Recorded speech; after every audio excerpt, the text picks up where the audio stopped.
Hello and welcome to this 10-minute morning routine. Simple, yet strong and challenging. Today, you'll just need a block. When you're ready, we'll get started. We're going to start in child pose just to relax and soften the back.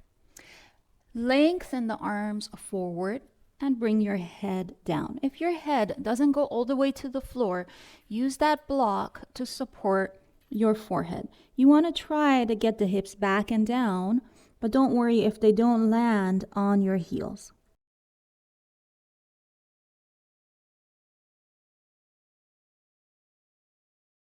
Then we're coming over to all fours. I'll put that block aside. Bring the shoulders directly over your wrist, spread the fingers, and line up your knees over or under your hips.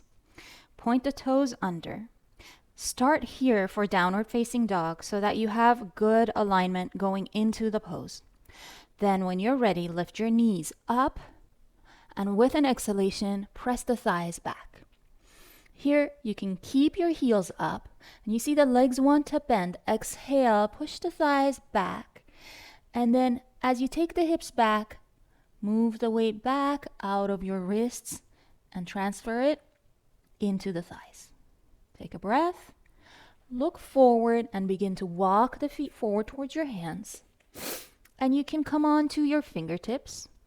Lengthen your spine forward. Lift the thighs. Take the hands to your hips. Inhale and come to standing. And then bring your hands by your sides and look straight ahead. We're going to repeat this one more time. Inhaling, arms up. Exhaling, coming forward. Bend the legs if you need to and walk them back.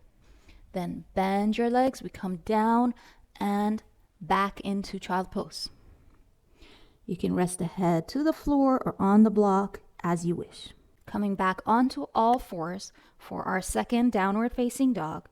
Toes under, inhale, and while you exhale, lift up and back. Push the thighs back and relax your head. Then take your feet just a little further back.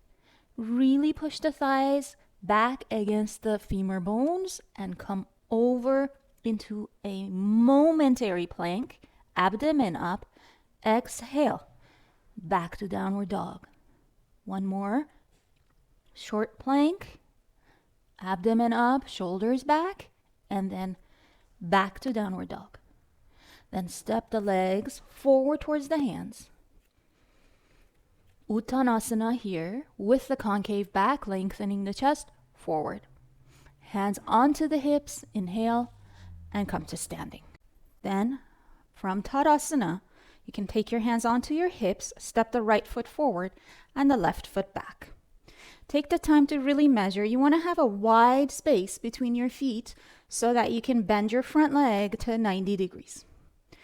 Keep the hands on the hip, lift the side body up. Look straight ahead, elbows back to lift the chest. Bend your front leg to 90 degrees. You may find you have to stretch the feet further apart.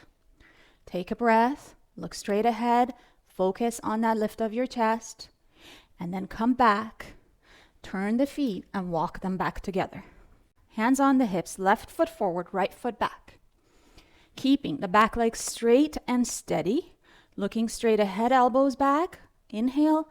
Exhale, bend your front leg. I always have to make sure I give myself a little more distance because I want my shin completely perpendicular to the ground and protect my knee. Lift the chest and look straight ahead. Abdomen in and lift it. Then turn the feet forward and bring yourself back to Tadasana. Roll your shoulders back and catch your breath. Separate your feet about hip width apart. Inhale, arms up. Exhale, come forward. Bend your knees if you need. Put the hands onto the floor and walk back to downward facing dog. Lift the elbows up, shoulder blades up towards the waist. Press the thighs back, take a moment, and relax your head. Bend your knees and come down. Big toes together, lean the hips back and down, child pose. And then come all the way back. We're going to lie down onto the back for a couple of bridge variations. So we're going to start with the legs bent and lying down. And here's where the action begins. I want you to keep your legs bent, the hips down, and hold on to the sides of your mat and begin to roll your shoulders underneath you. Pause here, feel that you're even. Bring your feet closer to your hips. As you hold the edges of the mat, push your feet down, heels down, and lift your hips. You don't have to go very high right now, but use this time to roll your shoulders under.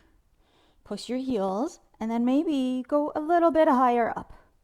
Pause here and focus on lifting your hips, lifting your waist, and even your chest. And then come all the way down. Take a moment, breathe, and then roll to your side and come all the way up.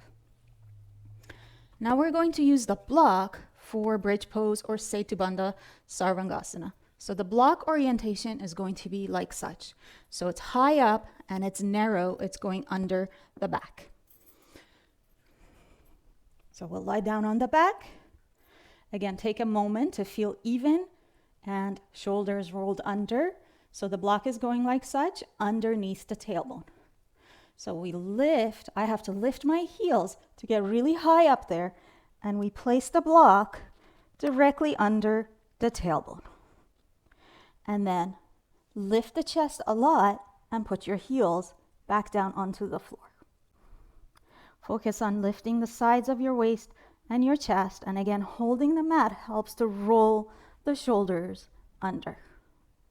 Relax the throat, relax the eyes and the face.